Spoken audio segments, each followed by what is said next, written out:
mà là tao vi mưa của nó cái gì cũng là nó tao đưa thật này đó nếu như này cũng là một phần của UP bên này tao vừa tao vi sẽ gửi sau là happy birthday vừa tao vi khi chơi nó happy long life hơn tao vi loạn nó mà tụi God bless you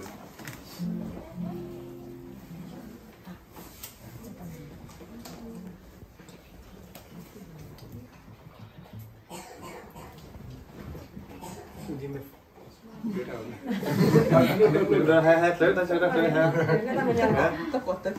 lúc còn là muốn nói rồi có nói chơi mà là gì vậy bây giờ mà lên tôi ra lên để tôi mà bên anh tôi còn đó rồi nên nó dịp cũng lạ qua đây chạy qua cái không á chúng ta vào cái nào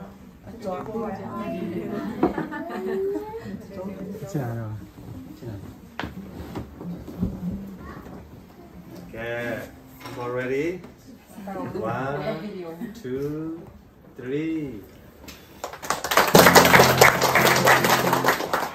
Happy birthday to you.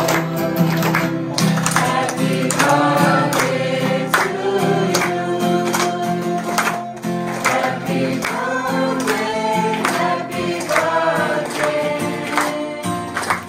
Happy birthday to you.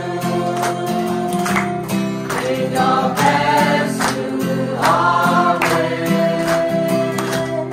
May God bless you always.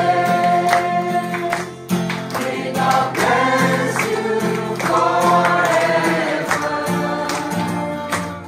May God